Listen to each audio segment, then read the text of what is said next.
Today we are talking about stuffing, and I'm going to show you how to make it. Let's get started talking about the breadcrumbs, an important part of stuffing, of course. I've chosen today just to use sourdough, and this is one of the elements of stuffing that you can change to make your own. Sourdough is a nice basic white bread dough that makes for great stuffing. Homemade breadcrumbs. Easily tear apart a loaf like I've done here, just in big chunks like this, and then it goes into the oven to toast them and dry them out. So you can kind of hear they're nice and dry, and they're going to absorb the butter and the broth really well. If you like more of the uniform look of breadcrumbs, you can take your loaf, grocery store loaf easily, and just take out pieces at a time and cut them into squares. And that way you can have what may be to you a traditional looking stuffing filling, and then these get toasted as well. So that is our breadcrumbs, breadcrumbs 101. Melting 1 stick of butter, unsalted, we'll salt later. That salted butter tends to have additional saline in it. It's not the freshest, not the best choice. I'm gonna scrape off, you don't want to waste a thing. Some recipes might call for 1.5. I tend to get it to about 1 stick, and we're thinking about serving for 10 to 12 people and going in a turkey that's about 12 pounds to 14 pounds. So as this melts on medium heat, let's talk about what goes into this traditional stuffing. Celery, mushrooms, onions, and then herbs of your choice. Today I had some fresh sage out of my garden, so that's what I'm choosing to use. If you don't have access to fresh herbs, you can use dry herbs just the same. And then fresh parsley was in my garden as well, so I've pre-chopped that, and that will nicely add some great color and flavor to our stuffing. For this stuffing, I have chopped 1 onion, which is about 2 cups. And I will dump this into the butter and get that browning. Celery as well.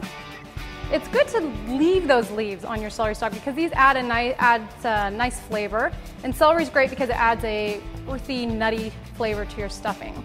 So slice down the middle, make these pieces little. Honestly, when you bite into stuffing, you don't want to taste like a big crunch of celery. So you want to make them fine and slice away into little pieces.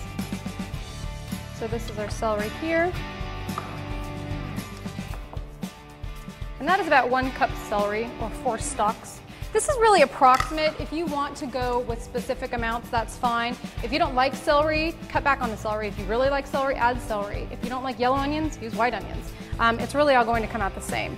Mushrooms, to add a nice nutty, meaty flavor. Keep the stalks with the mushroom because those tend to have the most flavor. The head of the mushroom has good flavor, but the stalks are pretty meaty and add that really distinct mushroom flavor. With all that in, we want to start absorbing the butter, getting them sauteed. I'll crank up the heat a little bit now. And just stir. Let it get going. You'll start to hear it sizzle. You'll start to see the the onions soften up a bit. While I wait for the mixture here in the pot to soften up, I'm going to chop some sage. So an easy way to chop sage is to layer the leaves. And this is really similar for basil too. You'll layer the leaves, stack the leaves, and then roll them up into a little roll, and then hold it and slice it down. And you end up with really nicely julienned bits of sage. For this though, we do want our pieces to be smaller, so I'll give it a brief cut across here so that the pieces are small. And you can estimate about 1.5 teaspoons of sage. Just sprinkle that in. If you really love sage, add more sage. If you don't like sage, don't use sage. You can also use thyme, rosemary, but this is what I had in my garden, so this is what I've chosen to use. Parsley, an easy chop. I'd say a couple tablespoons, and this just adds a really nice flavor and color of freshness to the stuffing. With all that butter, it's nice to have a little bit of freshness with your stuffing. We have our seasoned turkey here, and we are ready to stuff. So we'll stuff both ends. We'll stuff this end and this end down here, and then tie it up so it fits neatly into the oven. I'm just gonna dig my hands on in there. And when you're stuffing, you want your bird to be room temperature and you want the stuffing to be room temperature. And again, when we're working with raw poultry, we just really want to be aware of the fact that it can carry bacteria. So if you have things at the right temperature, you can really avoid that. So don't pack it in, just put it in there loosely. If you pack it in, it will not get as hot as you need. And again, you can get that salmonella. So pack loosely in to the edge here. And what I tend to do is then take a heel of the bread that we used for the stuffing and kind of fit it to the size of the cavity of the turkey, and that allows to create a closure so the stuffing won't fall out in the process. And it ends up being the best piece to eat when the bird comes out because it's just filled with yummy turkey fat. So that end is done. I will tie up the wings so that we can work the other end. So just a knot with some butcher string, twine is fine, whatever you have. Just tie a knot on one leg. And the idea is to just get both of the legs pulled together, wrap it around the other one, pull it tight, wrap around the other, and just a little knot to tie it. And then that will just snip off when the turkey's roasted. Okay.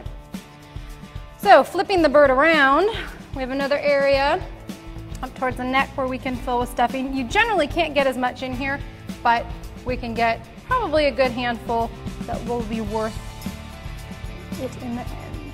You'll start to see that this extra skin will start to balloon a little bit, and that's when you know you're close to full.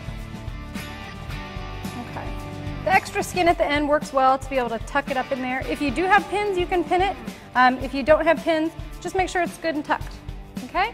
So this bird is seasoned, it's stuffed. So we have the herbs in the pan that the roasted turkey, or that the turkey will sit on. And these herbs were also part of the stuffing. And so we kind of have this will create some additional aroma and also give a nice bed for the turkey to sit on.